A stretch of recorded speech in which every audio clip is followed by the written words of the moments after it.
10 marks problem ಹೌದಾ? 10 ಮಾರ್ಕ್ಸಿನ problem ನೋಡೋದಾದ್ರೆ ಈಗ ನಿಮಗೆ 10 ಮಾರ್ಕ್ಸಿನ ಪ್ರಾಬ್ಲಮ್ನಾಗ ಏನು ಬರ್ತೈತಿ? ಒಂದಕ್ಕೆ schedule of changes in working capital. Schedule of ಏನು? ಚೇಂಜಸ್ ಇನ್ ವರ್ಕಿಂಗ್ ಕ್ಯಾಪಿಟಲ್ ನಿಮ್ಗೆ ಆಗಲ್ಲ ಮಾಡಿದ್ವಿ ಇದನ್ನ ಲೆಕ್ಕ ನೋಡಿರ್ಬೋದು. ಎರಡನೇದು ಏನು? ಫಂಡ್ಸ್ ಫ್ರಾಮ್ ಆಪ್ರೇಷನ್, ಅದನ್ನು ನೋಡಿದ್ರಿ ನೀವು. ಫಂಡ್ಸ್ ಫ್ರಾಮ್ ಏನಂತೇಳಿ? ಆಪ್ರೇಷನ್, ಹೌದಾ? ಮೂರನೇದು ಏನಂದ್ರೆ ವರ್ಕಿಂಗ್ ನೋಟ್. ಏನಂತ? Working note. ಈ ವರ್ಕಿಂಗ್ ನೋಟ್ ಹೆಂಗೆ ಹಾಕ್ಬೇಕಂದ್ರೆ ಯಾವುದೇ ಅಸೆಟ್ ಇರಲಿ, ಇದು ಎದ್ರ ಬಗ್ಗೆ ಇರ್ತೈತೆ ಅಂದ್ರೆ ಫಿಕ್ಸ್ ಅಸೆಟ್ ಬಗ್ಗೆ ಇರ್ತೈತಿ. ಎದ್ರ ಬಗ್ಗೆ ಇರ್ತೈತೆ ಹೇಳ್ರಿ? ಫಿಕ್ಸ್ ಅಸೆಟ್ ಬಗ್ಗೆ ಇರ್ತೈತಿ. ಅಂದ್ರೆ ಬ್ಯಾಲೆನ್ಸ್ ಶೀಟ್ನೊಳಗೆ ನಾನ್ ಕರೆಂಟ್ ಅಸೆಟ್ಸ್ ಅಂತ ಇರ್ತೈತಿ. ಬ್ಯಾಲೆನ್ಸ್ ಶೀಟ್ನಾಗ ಏನಿರ್ತೈತಿ? Non current asset. Non current asset 3 item ಬರ್ತವೆ. ಒಂದು ಟ್ಯಾಂಜಿಬಲ್ಲು, ಇನ್ನೊಂದು ಇನ್ಟ್ಯಾಂಜಿಬಲ್ಲು, ಇನ್ನೊಂದು non current assets, non current investment. ಹೆಂಗಂದ್ರೆ ಇಲ್ಲಿ ನಾವೇನು ತೊಗೋಬೇಕು ಅಂತಂದರೆ, ಎಸ್ಪೆಷಲಿ ನಾ ಹೇಳೋದಾದ್ರೆ ಇಲ್ಲೇ ಮೇನಾಗಿ ನೆನಪಿಟ್ರಿ, ಟ್ಯಾಂಜಿಬಲ್ ಒಂದು, ಇನ್ನೊಂದು ನಾನ್ ಕರೆಂಟ್ ಇನ್ವೆಸ್ಟ್ಮೆಂಟ್ ಅಂತ ತೊಗೋಬೇಕು. ಇನ್ಟ್ಯಾಂಜಿಬಲ್ ಬರಲ್ಲ. ಇನ್ಟ್ಯಾಂಜಿಬಲ್ ಹೋಗಲ್ಲ, ಕಾಮನಾಗಿ ಬರೋದೇ ಅದು ಗುಡ್ ವಿಲ್. ಗುಡ್ ವಿಲ್ ಏನಾಕೈತೆ ಅಂದರೆ ಫಂಡ್ಸ್ ಫ್ರಮ್ ಆಪ್ರೇಷನ್ ಒಳಗೆ ಯಾರು ಮಾಡ್ತಿದ್ವಿ ಗೊತ್ತೈತಾನೆ? ಗುಡ್ ವಿಲ್ ರಿಟರ್ನ್ ಅಪ್ ಅಂತೇಳಿ ಅಲ್ಲಿ ಬಂದುಬಿಡ್ತೈತೆ ಅದು. ಆ್ಯಕ್ಚುಲಿ ಐಡಿಯಾ ಗೊತ್ತಾತ? ಅದಕ್ಕೋಸ್ಕರ ಇವೆರಡು ನೋಟ್ ನೋಡ್ಬೇಕು. ಇದಾದಮೇಲೆ ಇದನ್ನ ಹೆಂಗೆ ನೋಡ್ಬೇಕಂದ್ರೆ ಓಪ್ನಿಂಗ್ ಬ್ಯಾಲೆನ್ಸ್ ಬರ್ಕೋಬೇಕು. ಈ ಅಸೆಟಿನವೆಲ್ಲ ಏನು ಬರ್ಕೋಬೇಕು? Opening balance. ಸ್ನ್ಯಾಪ್ ಒಳಗೆ ನೋಡಿದಾಗ ಇದಕ್ಕೆಲ್ಲ ಅಕೌಂಟ್ ಹಾಕ್ಯಂತ ಹೋಗೋಣ. ಪ್ರತಿಯೊಂದು ಅಸೆಟ್ಗೂ ಹಾಕಕ್ಕೆ ಹೋಗ್ಬೇಡ್ರಿ. ನಾ ಏನು ಮಾಡ್ತೀನಿ, ಇದು ಪರ್ಟಿಕ್ಯುಲರ್ ಎಷ್ಟು ಅಸೆಟ್ ಅದಾವೆ ಅಷ್ಟು ಕಾಲಮ್ ಮಾಡ್ತೀನಿ, ಅವುಗಳದ್ದು ಓಪ್ನಿಂಗ್ ಬ್ಯಾಲೆನ್ಸ್ ಬರಿತೀನಿ. ಓಪ್ನಿಂಗ್ ಬ್ಯಾಲೆನ್ಸ್ ಬರೋದು ಅದರೊಳಗೆ ಡೆಪ್ರಿಷಿಯೇಷನ್ ಲೆಸ್ ಮಾಡ್ತೀನಿ. ಏನು ಲೆಸ್ ಮಾಡ್ತೀನಿ ಹೇಳ್ರಿ? ಡೆಪ್ರಿಷಿಯೇಷನ್ ಲೆಸ್ ಮಾಡ್ತೀನಿ. ಆಮೇಲೆ ಬಂದಂಥ ಆನ್ಸರ್ನಾಗ ಏನು ಮಾಡ್ತೀನಿ ಅಂತಂದ್ರೆ ಮತ್ತೆ ಕ್ಲೋಸಿಂಗ್ ಬ್ಯಾಲೆನ್ಸ್ ಲೆಸ್ ಮಾಡ್ತೀನಿ. ಏನು ಮಾಡ್ತೀನಿ? ಕ್ಲೋಸಿಂಗ್ ಬ್ಯಾಲೆನ್ಸ್ ಲೆಸ್ ಮಾಡ್ತೀನಿ. ಆಮೇಲೆ ಇದು ಒಂದು ವೇಳೆ ಆನ್ಸರ್ ಪ್ಲಸ್ ಬಂತು ಅಂದ್ರೆ ಇಟ್ ಮೀನ್ಸ್ ದಟ್ ಈಸ್ ಇದು ಪರ್ಚೇಜ್, ಸೇಲ್. ಪ್ಲಸ್ ಬಂತಂದ್ರೆ ಏನಂತ ಅರ್ಥ? ಸೇಲ್ ಆಗೈತೆ ಅಂತ ಅರ್ಥ. ಮೈನಸ್ ಬಂದರೆ ಏನಾಗೈತೆ ಅಂತ ಅರ್ಥ? ಪರ್ಚೇಜ್ ಆಗೈತೆ ಅಂತ ಅರ್ಥ. ಅದಕ್ಕೆ ಫಸ್ಟ್ ಹೇಳ್ಬಾರ್ದು ಅನ್ನೋದಿಲ್ಲ. ಇದು ಕ್ಲಿಯರ್ ಆತನ ಹೇಳತ್ತಿರೋದು. ಸೊ ಐಡಿಯಾ ಬಂತ? ಹೆಂಗೆ ಗೊತ್ತಾನಪ್ಪಿ? ಓಪ್ನಿಂಗ್ ಬ್ಯಾಲೆನ್ಸ್ ಒಳಗೆ ಇದನ್ನು ಕಳ್ಕೊಂಡ್ಮೇಲೆ ಬಂತಂತ ಇಕ್ಕು. ಇದು ಬಂದಮೇಲೆ ಇಲ್ಲಿ ಆನ್ಸರ್ ಕಳ್ಕೊತಿಲ್ಲ. ಇದು ಕಳೆದ್ಮೇಲೆ ಇನ್ನೂ ಪ್ಲಸ್ ಉಳಿತು ಅಂತಂದ್ರೆ ಅದು ಸೇಲ್. ಒಂದು ವೇಳೆ ಮೈನಸ್ ಬಂತಂದರೆ ಅದು ಪರ್ಚೇಸ್. ಗೊತ್ತಾತ ಕೀರ್ತಿ? ಓಕೆ. ಈಗೇನು ಮಾಡೋಣ ಅಂತಂದರೆ ನೆಕ್ಸ್ಟ್ ಬರೋದು 4ನೇ ಸ್ಟೆಪ್ ಯಾವುದಂದ್ರೆ ಫಂಡ್ ಫ್ಲೋ ಸ್ಟೇಟ್ಮೆಂಟ್. ಈ ಫಂಡ್ ಫ್ಲೋ ಸ್ಟೇಟ್ಮೆಂಟ್ನ 2 ಡಿವೈಡ್ ಮಾಡ್ತೀವಿ ನಾವು. ಹೆಂಗೆ? ಇಲ್ಲಿ ಹೇಳ್ತೇನೆ ನೋಡಿರಿ. ಈ ಕಡೆ ಸೋರ್ಸ್ ಆಫ್ ಫಂಡ್ ಅಂತ ಅದರ ಅಮೌಂಟು, ಈ ಕಡೆ ಅಪ್ಲಿಕೇಶನ್ ಆಫ್ ಫಂಡ್ ಅಂತೇಳಿ ಅಮೌಂಟ್. ಈ ಕಡೆ ಇವನು ಯಾವನು ಬರ್ತೀವಿ, ಈ ಕಡೆ ಯಾವನು ಬರ್ತೀವಿ ಅನ್ನೋದು ಪ್ರಾಬ್ಲಮ್ನಾಗ ಹೇಳ್ತೀನಿ ನಾನು. ಈ ಕಡೆ ಸೋರ್ಸ್ ಆಫ್ ಫಂಡ್ ಒಳಗೆ ಮೇನಾಗಿ ನೆನಪಿರೋದು ಶೇರ್ ಕ್ಯಾಪಿಟಲ್ ಇನ್ಕ್ರೀಸ್ ಆದರೆ, ಏನು ಹೆಚ್ಚಿಗೆ ಆದರೆ ಶೇರ್ ಕ್ಯಾಪಿಟಲ್ ಇನ್ಕ್ರೀಸ್ ಆದರೆ ಅದಕ್ಕೆ ಇಶ್ಯೂ ಅಂತ ಕರೀತಾರೆ. ನೆನಪಿಟ್ಕೊಡ್ರಿ. ಈ ಕಡೆ ಶೇರ್ ಕ್ಯಾಪಿಟಲ್ ಕಡಿಮೆ ಆದರೆ ಇದಕ್ಕೆ ಏನೇನು ನೋಡ್ಬೇಕು ಅನ್ನೋದು ಒಂದು ಮಾತು ಇಲ್ಲಿ ಬರೆದು ಬಿಡಲಪ್ಪ. ಯಾವ ನೋಟ್ ನೋಡ್ಬೇಕಂತ? ನೋಟ್ ನಂಬರ್ 1 ನೋಡ್ಬೇಕು, ನೆನಪಿಟ್ಕೊಡ್ರಿ. ನೆಕ್ಸ್ಟ್ ನೋಟ್ ನಂಬರ್ 3 ನೋಡ್ಬೇಕು. ನೋಟ್ ನಂಬರ್ 1 ಯಾವುದಂದ್ರೆ ಶೇರ್ ಕ್ಯಾಪಿಟಲ್. ನೋಟ್ ನಂಬರ್ 3 ಯಾವುದಂದ್ರೆ ಲಾಂಗ್ ಟರ್ಮ್ ಬಾರೋವಿಂಗ್ಸ್ ಅಂತ ಕರಿತಿದ್ವಿ, ಗೊತ್ತೈತೆ ನಿಮಗೆ? ಡಿವೆಂಚರ್. ಹಾಂ ಸರ್. ಅದು ಡಿವೆಂಚರ್ ಒಂದು ವೇಳೆ ಹೆಚ್ಚಿಗೆ ಆತಂದ್ರೆ ಇಲ್ಲಿ ಬರೀಬೇಕು. ಅದಕ್ಕೆ ಏನಂತ ಕರಿತೀವಿ? ಇಶ್ಯೂ. ಡಿವೆಂಚರ್ ಕಡಿಮೆ ಆದರೆ ಈ ಕಡೆ ಬರೀಬೇಕು. ಅದಕ್ಕೆ ರಿಡಮ್ಷನ್ ಅಥವಾ ರೀಪೇಮೆಂಟ್ ಅಂತ ಕರಿತೀವಿ, ಅಥವಾ ರೀಪೇಡ್ ಅಥವಾ ರಿಡಮ್ಷನ್ ಅಂತ ಕರೆದ್ರಲ್ಲಪ್ಪಿ ಅದು. ಅಂಡರ್ಸ್ಟ್ಯಾಂಡ್ ಆಯ್ತಾ?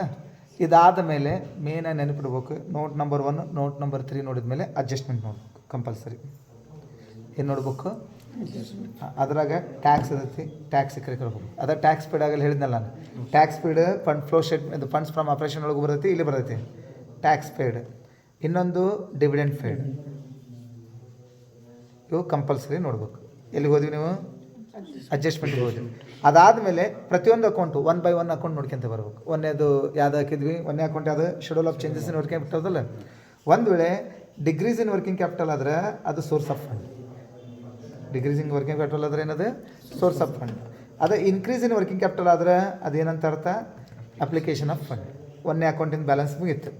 2ನೇ ಅಕೌಂಟಿಂದ ಏನದು? Funds from operation. ಯಾವಾಗಲೂ ಈ ಕಡೆ ಬರ್ತೈತಿ, ಫಂಡ್ಸ್ ಫ್ರಮ್ ಆಪ್ರೇಷನ್. ಕ್ಲಿಯರ್ ಆಯ್ತಾ? ಇನ್ನೊಂದು ವರ್ಕಿಂಗ್ ನೋಟ್ ಬಂತು, ಓದೈತೆ ಇಲ್ಲಿ ನಿಮಗೆ. ಸೇಲ್ ಆದರೆ ಈ ಕಡೆ, ಸೇಲ್ ಆಫ್ ಫಿಕ್ಸ್ಡ್ ಅಸೆಟ್ ಆದರೆ ಈ ಕಡೆ. ಹಾಗಂದ್ರೆ ಪರ್ಚೇಸ್ ಆಫ್ ಫಿಕ್ಸ್ಡ್ ಅಸೆಟ್ ಅಂದರೆ ಈ ಕಡೆ ಅರ್ಥ ಆಗಿ ಹಾಗಂದ್ರೆ ಇದಕ್ಕೆ ಎಷ್ಟು ನೋಡ್ಬೇಕಂದ್ರೆ ಆಮೇಲೆ ಆನ್ಸರ್ಸ್ ಅಕೌಂಟ್ಸ್ ನೋಡ್ಬೇಕು, ಆಲ್ ಅಕೌಂಟ್ಸ್. ಒಂದನೇಕ ನೋಟ್ ನಂಬರ್ 1 ನೋಡ್ಬೇಕು, ಶೇರ್ ಕ್ಯಾಪಿಟಲ್. ನೋಟ್ ನಂಬರ್ 3 ನೋಡ್ಬೇಕು, ಲಾಂಗ್ ಟರ್ಮ್ ಬಾರೋಯಿಂಗ್ಸ್ ಅಂದರೆ ಡಿವೆಂಚರ್. ಆಮೇಲೆ ಅಡ್ಜಸ್ಟ್ಮೆಂಟ್ಗೆ ಹೋಗ್ಬೇಕು. ಅಡ್ಜಸ್ಟ್ಮೆಂಟ್ನಾಗ ಟ್ಯಾಕ್ಸ್ ಪೇಡು ಮತ್ತು ಇನ್ನೊಂದು ಯಾವ್ದೈತಿ ಕಾಮನ್ ಆಗಿ ಇವರು ಬರಿಬೇಕು. ಅದಾದಮೇಲೆ ಅಂದರೆ ಅಡ್ಜಸ್ಟ್ಮೆಂಟ್ನಾಗಿರೋಂಥ ಇವೆರಡು ಬರ್ಕೋಬೇಕು. ಅದಾದಮೇಲೆ ಏನು ಮಾಡ್ಬೇಕು, ಅಕೌಂಟ್ ಬ್ಯಾಲೆನ್ಸ್ ಹೋಗ್ಬೇಕು. ಅಕೌಂಟ್ನಾಗ ಅಂದರೆ ಒಂದೇ ಅಕೌಂಟ್ನಾಗ ಇನ್ಕ್ರೀಸ್ ಆದರೆ ಇಲ್ಲಿ ಬರಿಬೇಕು, ಡಿಕ್ರೀಸ್ ಆದರೆ ಇಲ್ಲಿ ಬರಿಬೇಕು ಈ ಅಕೌಂಟಿನ ಬ್ಯಾಲೆನ್ಸ್. ಫಂಡ್ಸ್ ಫ್ರಮ್ ಆಪ್ರೇಷನ್ ಯಾವಾಗಲೂ ಇಲ್ಲಿ ಬರಿಬೇಕು.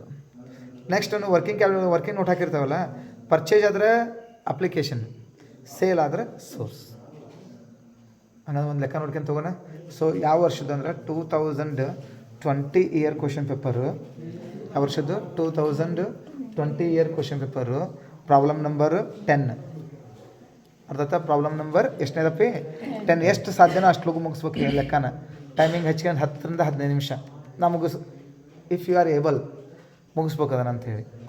ಅಪ್ಪಿ ಇಲ್ಲಿ ನೋಡಿರಿ ಏನೇನು ಕೊಟ್ಟಾನ, ಬ್ಯಾಲೆನ್ಸ್ ಶೀಟ್ ಕೊಟ್ಟಾನ ಇಲ್ಲಿ ಮಟ. ಆಮೇಲೆ ಏನು ಕೊಟ್ಟಾನ, ನೋಟ್ಸ್ ಕೊಟ್ಟಾನ, ಹೌದಲ್ಲಪ್ಪಿ. ನೋಟ್ಸ್ ಎಲ್ಲಿ ಮಟ ಎಷ್ಟು ನೋಟ್ ಕೊಟ್ಟಾನ, 11 ನೋಟ್ ಕೊಟ್ಟಾನ ಇಲ್ಲಿ ಮಟ. ಆಮೇಲೆ ಏನು ಕೊಟ್ಟಾನ, ಎಡಿಷನಲ್ ಇನ್ಫಾರ್ಮೇಷನ್ ಅಂತೇಳಿ ಅಡ್ಜಸ್ಟ್ಮೆಂಟ್ ಕೊಟ್ಟಾನ. ಕವಿತಾ ಅಡ್ಜಸ್ಟ್ಮೆಂಟ್ನಾಗ ಏನು ಹೇಳ್ತಾನೆ ಅಂದ್ರೆ, ಒಂದೇದು ಡೆಪ್ರಿಸಿಯೇಷನ್ ಆನ್ ಪ್ಲ್ಯಾಂಟು 4,000 ಹೇಳ್ತಾನೆ. ಬಿಲ್ಡಿಂಗ್ ಎಷ್ಟು ಹೇಳ್ತಾನೆ, 4,000. ನೆಕ್ಸ್ಟ್ ಅವನು ಟ್ಯಾಕ್ಸ್ ಪೇಡ್ ಹೇಳೋಣ.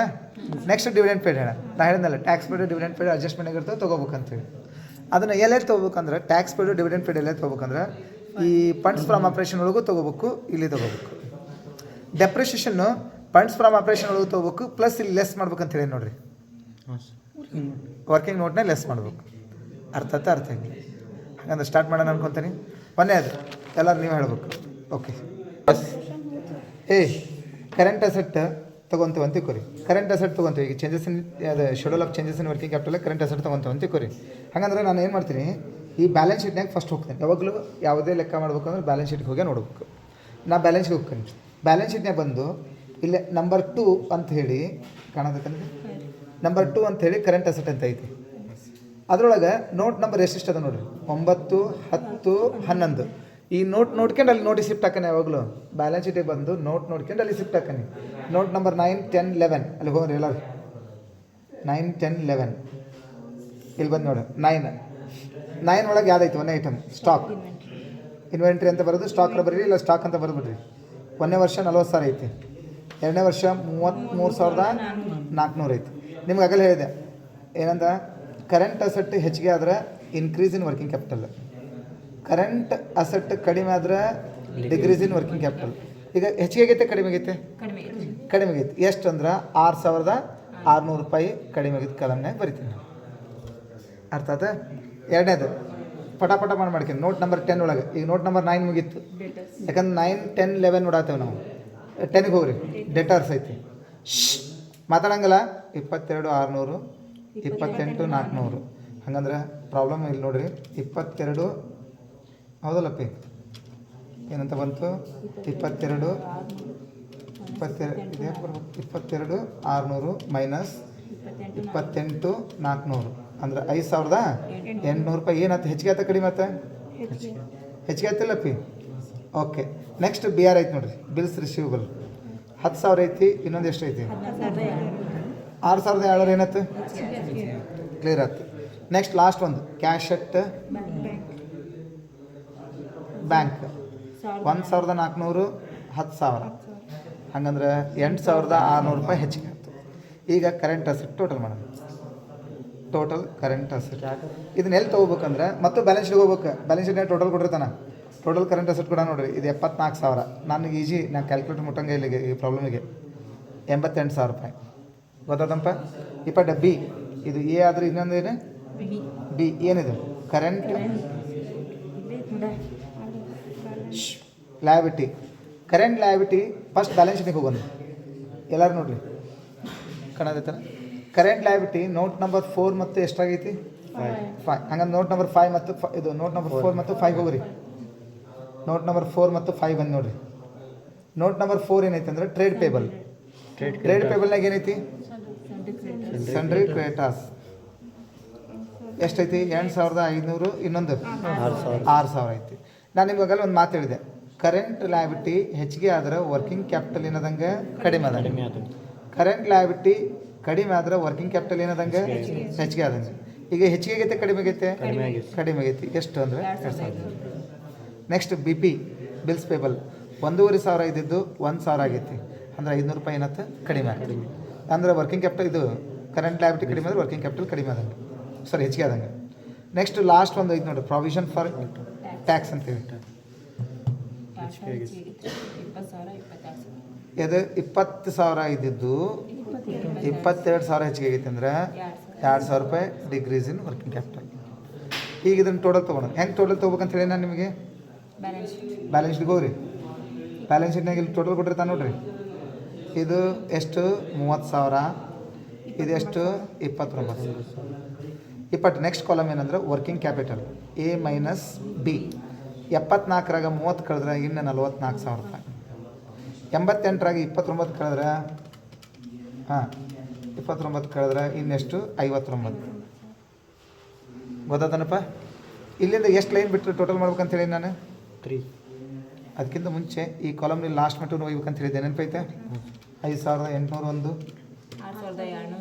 6,701, 8,601, 2,501, 501, 23,600. ಈ ಕಡೆ ಲೆಕ್ಕ ಮಾಡಿದ್ರೆ 8,600. ಈಗ ಟೋಟಲ್ ಮಾಡೋಣ ಅನ್ಕೊತೀನಿ ಎಲ್ಲರಿಗೂ. ಗೊತ್ತಾತ? ಟೋಟಲ್ನಾಗ ನಾ ಹೇಳಿದ್ನಲ್ಲ ನಿಮಗೆ, ಫಸ್ಟು ಇವೆರಡು ಕಾಲಮ್ ಟೋಟಲ್ ಮಾಡ್ಬೇಕು. ಇವೆರಡರಾಗ ಹೈಯೆಸ್ಟ್ ಯಾವ್ದೈತಿ? 59. ಎರಡು ಕಡೆ ಬರೀಬೇಕು. 59ರಾಗ 44 ಕಳೆದ್ರೆ ಎಷ್ಟು ಆಕೈತೆ ನೋಡ್ರಪ್ಪ? 15,000. ಗೊತ್ತಾತ? ಈ ಕಡೆ ಬರ್ರಿ. ಇದು 23,600, 23,600, 8,600 ಕಳೆದ್ರೆ ಇನ್ನು ಎಷ್ಟು ಉಳಿತು? 15,000. ಇನ್ಕ್ರೀಸ್ ಕಾಲಮ್ ಹೆಚ್ಚಿಗೆ ಇತ್ತು, ಡಿಕ್ರೀಸ್ ಕಾಲಮ್ ಹೆಚ್ಚಿಗೆ ಇತ್ತು. ಹಂಗಂದ್ರೆ ಬಂದಂಥ answer increase in working capital. ಮುಗಿತಾ ಇದೆ 20. ನೆಕ್ಸ್ಟ್ ಒನ್ ಅಂತ ಅನ್ಕೊತೀನಿ. ಇದು ದಿಸ್ ಈಸ್ ಏನಂತಂದರೆ schedule of changes in working capital. 20 funds from operation.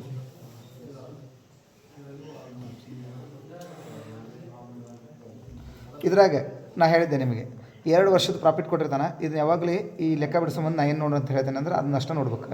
Note number 2 ಈ ಲೆಕ್ಕ ಬಿಡಿಸೋ ಮುಂದೆ ಏನು ನೋಡ್ಬೇಕು? ತಡಿ ಕೇಳ. Note number 2. ಆಮೇಲೆ ಇಂಟ್ಯಾಂಜಿಬಲ್ ನೋಟ್ ಏನಂತ ನೋಟ್, ಆಮೇಲೆ ಅಡ್ಜಸ್ಟ್ಮೆಂಟ್. ಕ್ಲಿಯರ್ ಅಂತ ಹೇಳ್ತಿರುತ್ತೆ. ನೋಟ್ ನಂಬರ್ 2 ಹೋಗ್ರಿ ಎಲ್ಲರೂ. ಐತೆ ನೋಟ್ ನಂಬರ್ 2 ಒಳಗೆ ಯಾವ್ದೈತಿ? ರಿಸರ್ವ್ ಆ್ಯಂಡ್ ಸರ್ಪ್ಲಸ್ ಐತೆ ನೋಟ್ ನಂಬರ್ 2. ಅದ್ರೊಳಗೆ ಪ್ರಾಫಿಟ್ ಆ್ಯಂಡ್ ಲಾಸ್ ಕ್ಲೋಸಿಂಗ್ ತೊಗೋಬೇಕಂದ್ರೆ 2ನೇ ವರ್ಷದ ಕ್ಲೋಸಿಂಗ್ P&L ಅಕೌಂಟ್ ಅಂತ ಹೇಳಿ 2ನೇ ವರ್ಷದ 18,000 ತೊಗೊಂಡೆ. ಇದಕ್ಕೆ ಆ್ಯಡ್ ನಾನ್ ಆಪ್ರೇಟಿಂಗ್ ಎಕ್ಸ್ಪೆನ್ಸಸ್ ಅಪೇ ಹೌ ಟು ಲಿಸನ್. ಓಪನಿಂಗ್ ಅಂದ್ರೆ ಹೋದ ವರ್ಷದ ಈ ವರ್ಷಕ್ಕೆ ಓಪನಿಂಗ್ ಆಕೈತಿ, ಈ ವರ್ಷದ ನೆಕ್ಸ್ಟ್ ಇಯರ್ ಓಪನಿಂಗ್ ಆಕೈತಿ, ಈ ವರ್ಷಕ್ಕೆ ಏನಾಕೈತಿ ಅದು ಕ್ಲೋಸಿಂಗ್ ಆಕೈತಿ. ಹಾಗಾಗಿ ನಾವು ಯಾವಾಗಲೂ 2ನೇ ವರ್ಷದ ತೊಗೋಬೇಕು 18,000. ನೋಟ್ ನಂಬರ್ 2 ಕ್ಲಿಯರ್ ಆತನ ಹೇಳ್ತಿರೋದೆ. ಸೊ ನಾನ್ ಆಪ್ರೇಟಿಂಗ್ ಎಕ್ಸ್ಪೆನ್ಸಸ್ ಇದ್ರೆ ಡಿಸ್ಕಷನ್ ಮಾಡೋಷ್ಟು ಟೈಮ್ ಇರಲ್ಲ, ಸ್ಪೀಡ್ ಹೋಗೋಣ. ನಾನ್ ಆಪ್ರೇಟಿಂಗ್ ಎಕ್ಸ್ಪೆನ್ಸಸ್ನಾಗ ನಾ ಹೇಳಿನಲ್ಲ ನೋಟ್ ನಂಬರ್ 2 ನಾನು ಫಸ್ಟ್ ನೋಡ್ಬೇಕು. ಅದ್ರಾಗ ಜನರಲ್ ರಿಸರ್ವ್ ಇರ್ತೈತಿ. ನೋಟ್ ನಂಬರ್ 2 ನೋಡ್ಬೇಕು. ಅದ್ರಾಗ ಯಾವ್ದು ಇರ್ತೈತಿ? General reserve. ಜನರಲ್ ರಿಸರ್ವ್ 19 ಇದ್ದಿದ್ದು ಎಷ್ಟೈತಂತೆ? 4,000 ರೂಪಾಯಿ ಏನತ್ತೆ? ಅದನ್ನು ಆಗಲ್ಲ ನೋಡಿದ್ವಲ್ಲ, ಟ್ರಾನ್ಸ್ಫರ್ ಟು ಜನರಲ್ ರಿಸರ್ವ್ ಅಂತ ಬರೆಯೋದು. ಎಷ್ಟು ಡಿಫ್ರೆನ್ಸ್ ಅಮೌಂಟು? 4,000. ಇದಾದಮೇಲೆ ನೆಕ್ಸ್ಟ್ ಇಂಟ್ಯಾಂಜಿಬಲ್ ನೋಟ್ ನೋಡ್ಬೇಕು. ನೋಡಿರಿ ಇಂಟ್ಯಾಂಜಿಬಲ್ ನೋಟ್ ನೋಡಿರಿ ಪಟ್ಪಟ. ಇಂಟ್ಯಾಂಜಿಬಲ್ ನೋಟ್ ನೋಡ್ರಿ ಐತೆ. ಯಾವಾಗಲೂ ಗುಡ್ ವಿಲ್ ಕಡಿಮೆ ಆಗಿರ್ತೈತಿ. ಗುಡ್ ವಿಲ್ ಕಡಿಮೆ ಆತಂದ್ರೆ ಇದಕ್ಕೆ ಗುಡ್ ವಿಲ್ ರಿಟರ್ನ್ ಅಫ್ ಅಂತ ತೊಗೋಬೇಕು. ಈ ಪ್ರಾಬ್ಲಮ್ನಾಗ ಏನೈತಿ? ಗುಡ್ ವಿಲ್ 22 ಐತಿ, 22 ಸೇಮ್ ಐತಿ, ಅಂದ್ರೆ ಕಡಿಮೆ ಆಗಿಲ್ಲ. ಹೆಚ್ಚಿಗೆ ಯಾವತ್ತೂ ಆಗಲ್ಲ. ಅದು ಗುಡ್ ವಿಲ್ ರಿಟರ್ನ್ ಆಫ್ ಯಾವಾಗಲೂ ಏನಕ್ಕೈತಿ? ಕಡಿಮೆ ಆಗೈತಿ. ಅದಕ್ಕೆ ಗುಡ್ ವಿಲ್ ಡಿಫ್ರೆನ್ಸ್ ಇದ್ದರೆ ಇಲ್ಲಿ ತೊಗೋಬೇಕು. ಡಿಫ್ರೆನ್ಸ್ ಇಲ್ಲ, ಅದಕ್ಕೆ ನಾನು ನೋಡ್ರಿ ಏನು ನೋಡಾಯ್ತು ನಿಮಗೆ. ನೆಕ್ಸ್ಟ್ ಅಲ್ಲಿಗೆ ಹೋಗ್ಬೇಕು ಅಡ್ಜಸ್ಟ್ಮೆಂಟ್. ಡೆಪ್ರಿಷಿಯೇಷನ್ ಒಂದೇದು ಆನ್ ಪ್ಲ್ಯಾಂಟ್ ಎಷ್ಟು? ಆನ್ ಬಿಲ್ಡಿಂಗ್ ಎಷ್ಟು? 4,000. ಅರ್ಥ ಆಯ್ತಾ? ನೆಕ್ಸ್ಟ್ ಟ್ಯಾಕ್ಸ್ ಪೇಯ್ಡ್ ಎಷ್ಟೈತಿ? 19,000. ನೆಕ್ಸ್ಟ್ ಡಿವಿಡೆಂಡ್ ಪೇಯ್ಡ್ ಎಷ್ಟು 8000 ಟೋಟಲ್ ಮಾಡಿರಿ ಫಾಸ್ಟ್ 39 ಪ್ಲಸ್ 18 ಮಾಡುವ 57,000 ಬಂತ. ಹಾಂ ನೆಕ್ಸ್ಟ್ ಲೆಸ್ ಎಸ್ ಓಪನಿಂಗ್ ಅದಕ್ಕೆ ಹಂಗೆ ಬರೆಯಂಗಲ್ವಾ ನೀನು ಹಂಗೆ ಅವಸರದಾಗ ಹೇಳಿದ್ರೆ ದುರ್ಗನಂತಕ್ಕೆ ಅದಕ್ಕೆ ಅವಸರ ಇದ್ದರ್ದು ಹಿಂಗೆ ಅಂತ ಓಪನಿಂಗ್ ಪೇ ಆ್ಯಂಡ್ ಅಲ್ಲ ಆಗಲ್ಲ ನೋಡಿದ್ವಲ್ಲ ನಾವು ನೋಟ್ ನಂಬರ್ 2 ಒಳಗೆ ನಾನು ಇಲ್ಲೇ ಕ್ಲೋಸಿಂಗ್ ತೊಗೊಂಡಿದ್ದೆ ನೆನಪೈತೆ ಅಂದರೆ 2ನೇ ವರ್ಷದ ತೊಗೊಂಡಿದ್ದೆ. 1ನೇ ವರ್ಷದ್ದು ಈ ವರ್ಷಕ್ಕೆ ಓಪನಿಂಗ್ ಆಕೈತಿ 21,000 ಕಳಿವಾಗಿದೆ 36,000. This is funds from operation. ಇದನ್ನ ಎಷ್ಟು ಸಿಂಪಲ್ಲಾಗಿ ಮಾಡ್ಬೇಕು ಅನ್ನೋದು ಮತ್ತೊಮ್ಮೆ ಹೇಳ ನಿಮಗೆ. 1ನೇಕ ನೋಟ್ ನಂಬರ್ 2 ತೊಗೋಬೇಕು, ಅದ್ರಾಗ ಪೇ ಆ್ಯಂಡ್ ಅದು ಕ್ಲೋಸಿಂಗ್ ಇಲ್ಲಿ ತೊಗೋಬೇಕು, ಓಪನಿಂಗ್ ಇಲ್ಲಿ ಲೆಸ್ ಮಾಡಬೇಕು ಪ್ರಭು. 2ನೇದು ನಾನ್ ಆಪರೇಟಿಂಗ್ ಎಕ್ಸ್ಪೆನ್ಸಸ್ನ ನೋಟ್ ನಂಬರ್ 2 ಒಳಗೆ ನೋಡಬೇಕು, ಜನರಲ್ ರಿಸರ್ವ್ ಅಥವಾ ರಿಸರ್ವ್ ಫಂಡ್ ಅಥವಾ ಸೆಕ್ಯೂರಿಟಿ ಪ್ರೀಮಿಯಮ್. ಅವು ಯಾವಾಗಲೂ ಡಿಫ್ರೆನ್ಸ್ ಇರ್ತೈತಿ, ಡಿಫ್ರೆನ್ಸ್ ನೋಡಬೇಕು. ಆಮೇಲೆ ಇಂಟ್ಯಾಂಜಿಬಲ್ ನೋಟ್ ಅಂದರೆ ಗುಡ್ ವಿಲ್ ಯಾವಾಗಲೂ ಕಡಿಮೆಗೆ ಇರ್ತೈತಿ, ಅದನ್ನು ಬರ್ಕೋಬೇಕು. ಆಮೇಲೆ ಅಡ್ಜಸ್ಟ್ಮೆಂಟ್ನಾಗೆ ಬರ್ಕೋಬೇಕು. ಅಡ್ಜಸ್ಟ್ಮೆಂಟ್ನಾಗೆ ಆಲ್ವೇಸ್ ಏನಿರ್ತೈತಿ ಡೆಪ್ರಿಷಿಯೇಷನ್, ಟ್ಯಾಕ್ಸ್, ಡಿವಿಡೆಂಡ್ ಪೇ. ಗೊತ್ತಾಯ್ತಾ? ಇಷ್ಟ ಈ ಪಟ್ಟ ವರ್ಕಿಂಗ್ ನೋಟ್ ಹೇಳಿದ್ದೆ ನಾನು ಆಗಲೇ 3ನೇ ಸ್ಟೆಪ್. ಗೊತ್ತೈತೆ ನಿಮಗೆ ಯಾವ್ದು ಪಟ್ಟ? ಕಾಣ್ತೈತಲ್ಪ ಇದು ನೋಡಿ, ಕಾಣತೈತಲ್ಲ ಹರಿದು ಹೋಗ್ಬಿಡೋಣ. Start. Working capital, working note ಎದ್ರ ಬಗ್ಗೆ ಇರ್ತೈತೆ ಅಂದರೆ purchase or sale of fixed asset ಬಗ್ಗೆ ಇರ್ತೈತಿ. Purchase or sale of fixed asset ಬಗ್ಗೆ ಇರ್ತೈತಿ. ಅಪ್ಪೆ ಇದನ್ನು ಬಿಡಿಸೋವಾಗ ಯಾವಾಗಲೂ ನಾನು ನಾನ್ ಕರೆಂಟ್ ಅಸೆಟ್ಸ್ನ ನೋಡ್ತೀನಿ. ಹೆಂಗಂತ ಒಂದು ಮಾತು ಹೇಳ್ತೀನಿ. ಇಲ್ಲಿ ನೋಡ್ರಿ, ಮಾತಾಡಂಗಿಲ್ಲ. ಇಲ್ಲಿ ನಾನ್ ಕರೆಂಟ್ ಅಸೆಟ್ ಅಂತ ಇದು ಗೊತ್ತೈತೆ ನಿಮಗೆ? ಎಲ್ಲ ಸಿಗ್ತಾನೆ ನೋಡ್ರಿ. ಇಲ್ಲಿ ನಾನ್ ಕರೆಂಟ್ ಅಸೆಟ್ ಅಂತ ಸಿಗ್ತದಲ್ಲ ಇಲ್ಲಿ. ಅದ್ರಾಗ ಬರೋಂಥ ನಾನ್ ಕರೆಂಟ್ ಅಸೆಟ್ನಾಗ ಬರೋಂಥ ನೋಟ್ ಎಷ್ಟು ಅಂದ್ರೆ 6, 7 ಮತ್ತು ಇನ್ನೊಂದು ಯಾವುದು 8. 6, 7, 8 ನೋಡ್ಬೇಕು ಈ ವರ್ಕಿಂಗ್ ನೋಟ್ ಬಿಡಿಸ್ಬೇಕಂದ್ರೆ. 6, 7, 8 ನೋಟಿಗೆ ಹೋಗ್ರಿ ಎಲ್ಲರೂ. ಹಾಂ, 6ನೇ ನೋಟ್ನಾಗ ಟ್ಯಾಂಜಿಬಲ್ ಅಸೆಟ್ಸ್ ಅಂತೇಳಿ ಎಷ್ಟು ಐಟಮ್ ಅದಾವು ನೋಡ್ರಿ. ಬಿಲ್ಡಿಂಗ್ ಅದು ಪರ್ಟಿಕ್ಯುಲರು. 1ನೇ ಅಸೆಟ್ ಯಾವುದು? ಬಿಲ್ಡಿಂಗ್. 2ನೇ ಅಸೆಟ್ ಯಾವುದು? ಪ್ಲ್ಯಾಂಟ್. ಹಾಂ, ಇದು ಮುಗಿದು. 7ನೇ ನೋಟು ಗುಡ್ ವಿಲ್ ಐತಿ. ಗುಡ್ ವಿಲ್ ತೊಗೊಳಂಗಿಲ್ಲ ಅಂತ ಹೇಳಿ ಗುಡ್ ವಿಲ್ ಎಲ್ಲಿ ತೊಗೋಬೇಕು? ಫಂಡ್ಸ್ ಫ್ರಮ್ ಆಪ್ರೇಷನ್ ತೊಗೋಬೇಕು. ನೆಕ್ಸ್ಟ್ ಒನ್ 8ನೇ ನೋಟ್ನಾಗ ನಾನ್ ಕರೆಂಟ್ ಇನ್ವೆಸ್ಟ್ಮೆಂಟ್. ಎಷ್ಟೋ ಮಂದಿ ಇದನ್ನು ಬಿಟ್ಬಿಡ್ತಾರೆ ಈ ವರ್ಕಿಂಗ್ ನೋಟ್ನಾಗ. ಇದೇ ಇಂಪಾರ್ಟೆಂಟ್ ಇರೋದು. ಎಷ್ಟೋ ಮಂದಿ ಇದನ್ನು ಬಿಟ್ಬಿಡ್ತಾರೆ. ಆಮೇಲೆ ಇದನ್ನು ಬಿಡಿಸೋದು ಹೆಂಗೆ ಅಂತ ಹೇಳಿದ್ದೆ ನಾನು. ವರ್ಕಿಂಗ್ ನೋಟ್ ಓಪನಿಂಗ್ ಬ್ಯಾಲೆನ್ಸ್ಗೆ ಡೆಪ್ರಿಷಿಯೇಷನ್ ಕಳೆದು ಕ್ಲೋಸಿಂಗ್ ಬ್ಯಾಲೆನ್ಸ್ನ ಕಳ್ಕೊಬೇಕು. ಓಪನಿಂಗ್ ಅಂದರೆ 1ನೇ ವರ್ಷದ್ದು, ಕ್ಲೋಸಿಂಗ್ ಅಂದರೆ 2ನೇ ವರ್ಷದ್ದು. ಅರ್ಥತಾ? ಈಗ ನೋಡಿರಿ, ಓಪನಿಂಗ್ ಬ್ಯಾಲೆನ್ಸ್ ಬರೀತೀನಿ. ಬಿಲ್ಡಿಂಗ್ ಎಷ್ಟೈತೆ ನೋಡಿರಿ? 1ನೇ ವರ್ಷದ್ದು 70,000 ಕಾಣತ್ತಪ್ಪ. 2ನೇ ವರ್ಷದ್ದು ಎಷ್ಟೈತೆ ನೋಡಿ? ಇದು ಸಾರಿ 2ನೇ ವರ್ಷದ್ದು. ಪ್ಲ್ಯಾಂಟ್ ಎಷ್ಟೈತೆ ನೋಡಿರಿ? 1ನೇ ವರ್ಷದ್ದು. ಇನ್ವೆಸ್ಟ್ಮೆಂಟ್ ಎಷ್ಟೈತೆ ನೋಡಿ? 1ನೇ ವರ್ಷದ್ದು. ಎಷ್ಟೋ ಮಂದಿ 1,000 ರೂಪಾಯಿ ಯಾಕೋ ಎಲ್ಲೇ ಹೋಗ್ಬಿಡ್ತೈತೆ ಅಂತಂದ್ಬಿಡ್ತಾರೆ. ಇದೇನು ಇರ್ಬೇಕು. ಹಂಗಂದ್ರೆ ವರ್ಕಿಂಗ್ ನೋಟ್ ಹಾಕುವಾಗ ನಾನ್ ಕರೆಂಟ್ ಅಸೆಟ್ ಅಂತ ನೋಡ್ಬೇಕು. ಅದ್ರಾಗ ಎಷ್ಟು ನೋಟ್ ಅದಾವೆ ನೋಡ್ಬೇಕು. ಅಷ್ಟು ನೋಟಿನ ಐಟಮ್ನ ಇಲ್ಲಿ ಹಾಕಬೇಕು. ಇದ್ರಾಗ ಲೆಸ್ ಡೆಪ್ರಿಷಿಯೇಷನ್ ಲೆಸ್ ಮಾಡೋಣ. ಕೆಳಗೆ ಅಡ್ಜಸ್ಟ್ಮೆಂಟ್ ಕೊಟ್ಟಿದ್ದ. ಬಿಲ್ಡಿಂಗ್ ಮೇಲೆ 4,000, ಪ್ಲ್ಯಾಂಟ್ ಮೇಲೆ 4,000, ಇದ್ರ ಮೇಲೆ ಇಲ್ಲ. ಇದು 70,000, 70 ಇನ್ನು 70 4 ಕಳೆದ್ರೆ 66,000 ಉಳಿತು. ಇದು 40,000 ಉಳಿತು. ಇದು 40,000 ಉಳಿತು. Minus closing balance. ಕ್ಲೋಸಿಂಗ್ ಅಂದರೆ ಇಲ್ಲೈತೆ ನೋಡಿರಿ. 1 ಬರ್ರಿ. ಬಿಲ್ಡಿಂಗ್ 66 ಐತೆ ನೋಡ್ರಿಪ್ಪ. ತಡಿ ಕಳೇಶ್ವರ. ಇದು ಎಷ್ಟೈತಿ? 43 ಐತಿ. ಇದು ಎಷ್ಟೈತಿ? 41 ಐತಿ. ಇದು ನಿಲ್ಲ ಆತ ನೋಡ್ರಿ. ಹಂಗಂದ್ರೆ ಪರ್ಚೇಸ್ ಇಲ್ಲ, ಸೇಲ್ ಇಲ್ಲ ಬಿಲ್ಡಿಂಗ್. ಸೊ ಒಂದು ವಿಚಾರ ತಿಳ್ಕೊಳ್ರಿ. ಇವಕ್ಕೆ ಅಕೌಂಟ್ ಹಾಕ್ಯಂತ ಹೋಗ್ತಾರ. 3 ಅಕೌಂಟ್, ಪ್ರತಿಯೊಂದಕ್ಕೆ ಒಂದೊಂದು ಅಕೌಂಟ್ ಹಾಕ್ತಾರ. ಬಿಲ್ಡಿಂಗು, ಪ್ಲ್ಯಾಂಟು, ಹೌದಲ್ಲ? ಹಂಗೆ ಹಾಕೋ ಬದಲು ಇಷ್ಟು ಮಾಡಿಬಿಡಪ್ಪ, ಈಸಿ ಮುಗಿದು ಹೋಯ್ತು. ವೈ ಆರ್ ಡೂಯಿಂಗ್ ಅಕೌಂಟ್ಸ್ ಅಂತ. ಅದ್ರಾಗ ಕಂಡು ಹಿಡಿದೇನು ಹೇಳಿ ನೀವು? ಪರ್ಚೇಸಸ್ ಇಲ್ಲ. ಅದನ್ನು ಕನ್ಫ್ಯೂಷನ್ ಆಕೈತಿ. ಈಜಿ. ಹಾಂ, ಇನ್ನೆಷ್ಟು ಉಳಿತಿಲ್ಲೇ? 3,000. ಇಲ್ಲೆಷ್ಟು ಉಳಿತು? 1,000. ಪ್ಲಸ್ ಉಳಿತ ಮೈನಸ್ ಉಳಿತು? ಮೈನಸ್ ಉಳಿತು ಅಂದರೆ ಪರ್ಚೇಸ್, ಪ್ಲಸ್ ಉಳಿತು ಅಂದರೆ ಸೇಲ್. ಆಗಲೇ ಒಂದು ಸ್ವಲ್ಪ ರಾಂಗ್ ಆಗಿರ್ತದೆ. ಅಡ್ವರ್ಟ್ ಮಾಡಿದ್ದೆ ಕೆಕ್ಕವ. ಮೈನಸ್ ಇದು ಕರೆಕ್ಟ್ ಬರ್ದೇನಲ್ಲ. ಮೈನಸ್ ಅಂದರೆ ಪರ್ಚೇಜ್, ಪ್ಲಸ್ ಅಂದರೆ ಸೇಲ್. ಗೊತ್ತಾತ? ಈ ಅಸೆಟ್ ಪರ್ಚೇಜ್ ಆಗಿತ್ತು.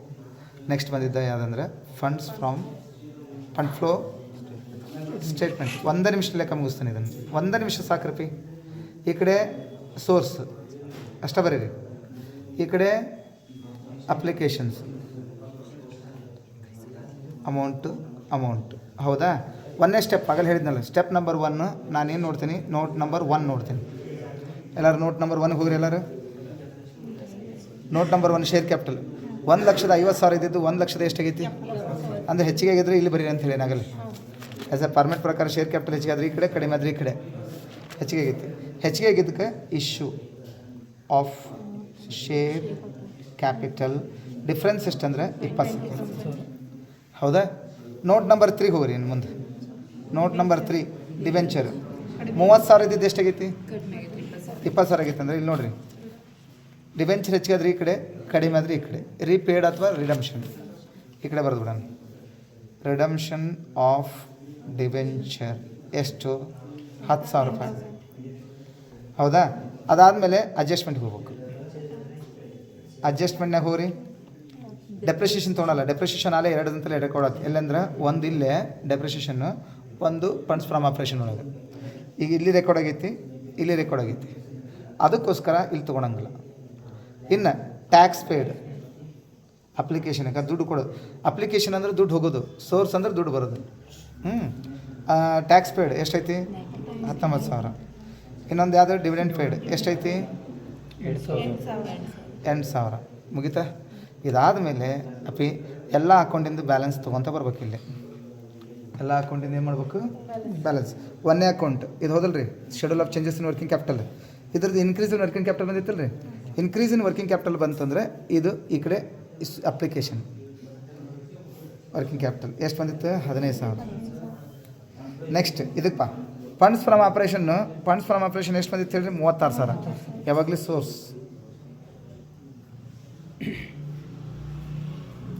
36,000 ಹೌದಲ್ಲ ಪ್ರೀ. ಆಮೇಲೆ ಈ ವರ್ಕಿಂಗ್ ನೋಟ್ ಆನ್ಸರ್. ವರ್ಕಿಂಗ್ ನೋಟ್ನಾಗ ಪ್ಲ್ಯಾಂಟ್ ಪರ್ಚೇಸ್ ಆಗಿತ್ತು. ಪರ್ಚೇಸ್ ಆದರೆ ಈ ಕಡೆ, ಸೇಲ್ ಆದರೆ ಈ ಕಡೆ. ಗೊತ್ತಾತಾನೆ ಹೇಳ್ತಿರೋದು. ಈಗ ಪರ್ಚೇಸ್ ಆಗೈತಿ. ಪರ್ಚೇಸ್ ಆಫ್ ಯಾವುದು ಒಂದೇದು ಪ್ಲ್ಯಾಂಟ್ 3,000. ನೆಕ್ಸ್ಟು ಇನ್ವೆಸ್ಟ್ಮೆಂಟ್ ಎಷ್ಟದು 1,000. ಸೊ ಲೆಕ್ಕ ಮುಗಿತು. ಟೋಟಲ್ ಇಷ್ಟ ಅಂದರೆ 56,056,000. ಈ ಸ್ಟೆಪ್ ನೆನಪಿಡ್ಬೇಕು. ಈ ಅಕೌಂಟ್ ಬಿಡಿಸ್ಬೇಕಂದ್ರೆ ನಾನ್ ಕರೆಂಟ್ ಅಸೆಟ್ ಅಂತ ಗೊತ್ತಿರಬೇಕು. ಇದನ್ನು ಬಿಡಿಸ್ಬೇಕಂದ್ರೆ ಆಗಲೇ ಹೇಳಿದ್ನಲ್ಲ, ನೋಟ್ ನಂಬರ್ 2 ಇಂಟ್ಯಾಂಜಿಬಲ್ಲು ಮತ್ತು ಇನ್ನೊಂದು ಯಾವುದು ಅಡ್ಜಸ್ಟ್ಮೆಂಟು ಅಷ್ಟೇ ನೋಡ್ಬೇಕಂತ ಪ್ರಭು. ಇದನ್ನು ನೋಡ್ಬೇಕಂದ್ರೆ current asset, current liability, balance sheet ಇಷ್ಟ ಇದೆ.